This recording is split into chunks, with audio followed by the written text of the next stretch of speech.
identified as mentally retarded, put back from the 5th grade into the 4th grade, and stayed in that category until I got out of high school.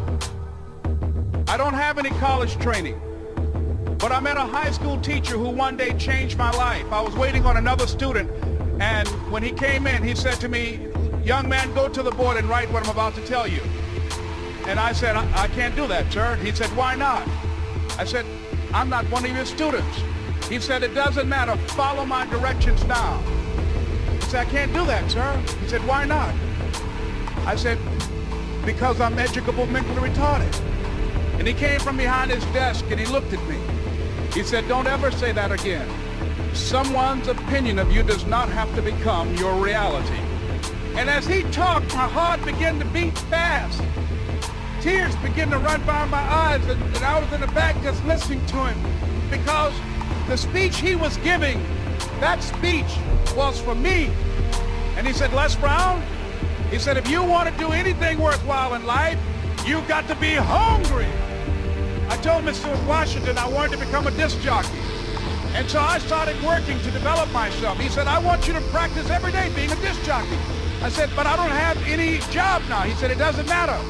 He said that it's better to be prepared for an opportunity and not have one than to have an opportunity and not be prepared. And as I was working to develop myself, I applied for a job as a disc jockey, WMBM on Miami Beach. Went to a guy named Milton Butterball. I said, "How you doing, Mr. Butterball? I'd like to get a job as a disc jockey." He looked at me, he said, "You have any broadcast background?" I said, "No, sir, I don't." "You have any journalism background?" I said, "No, sir, I don't." He said, "We don't have any jobs available." I said, "Yes, sir." I went back to Mr. Washington and I told him. He said, "Don't take it personally." He said, "Most people are so negative, they will have to say no 7 times before they say yes." He said, "Go back again." So I went back again. I said, "How you doing, Mr. Butterball? My name is Les Brown." He said, "I know what your name is. What do you want?" I said, "I'd like to know whether or not you have any jobs at disc jockey, sir." He said, "Didn't I just tell you yesterday we didn't have any jobs?" I said, "Yes, sir, but I know whether or not somebody got laid off or somebody was fired, sir." He said, "No one was laid off or fired. Now get on out of here." I came back the next day like I was seeing him for the first time. I said, "Hello, Mr. Butterball, how are you?" He looked at me with rage. He said, "Go get me some coffee." I said, "Yes, sir." And I went to get him some coffee. After a while, I would get their lunch and dinner, and I would go in the control rooms and take the disc jockeys their food, and I would not leave until they would ask me to leave. One Saturday afternoon, while I was at the radio station, a guy named Rock was drinking while he was on the air. I was the only one there, looking at him through the control room windows, walking back and forth, young, ready, and hungry. Pretty soon the phone rang, and it was the general manager. And I answered the phone. I said, "Hello?" He said, "Les, this is Mr. Klein." I said, "I know."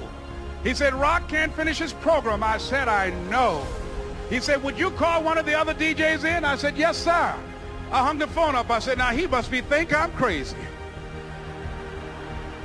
I called my mom and my girlfriend, Cassandra. I said, "Y'all turn up the radio and come out on the front porch. I'm about to come on the air." I waited for about 20 minutes, and I called him back. I said, "Mr. Klein, I can't find nobody." He said, "Young boy, do you know how to work the controls?" I said, "Yes, sir." He said, "Go in there and don't say nothing here." I said, "Yes, sir." I couldn't wait to get behind those controls. I put on an old Stevie Wonder record called Fingertips. I sat down behind that turntable. I said, "Look out, this is me, LB Triple P, Les Brown, your platter playing papa. There were none before me, and there will be none after me. Therefore, that makes me the one and only. Young and single and love to mingle, certified, bona fide, indubitably qualified to bring you satisfaction, a whole lot of action. Look out, baby, I'm your love man." I was hungry. I was hungry. You got to be hungry. Begin to know that you have greatness within you. And if just one of you here begin to envision yourselves as being blessed and highly favored to reach your goals, if just one of you capture the essence of what that means, that you have greatness within you and a responsibility to manifest that greatness, that you can make your parents proud, you can make your school proud, You can touch millions of people's lives, and the world will never be the same again because you came this way. It was hard, ladies and gentlemen, coming to speak to people. And I was facing financial difficulties in my own life. I was behind on my bills and my dreams, and I'm saying to them, you can live your dream. It was hard, ladies and gentlemen. It was very difficult to pick myself up each day believing that I could do it. There were times that I doubted myself. I used to ask myself, can I do this?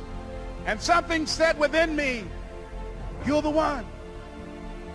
Don't give up on your dream. By continuing to push forward, by continuing to run toward my dream, that one day I would have my own talk show. It's a long shot, ladies and gentlemen, from Liberty City, an abandoned building on a floor, never knowing my mother or father. It's a long shot. Being here with you today in this dome in Atlanta, it's a long shot. No college training, labeled educable, mentally retarded, but I kept running toward my dream. Don't stop. Don't stop running toward your dream.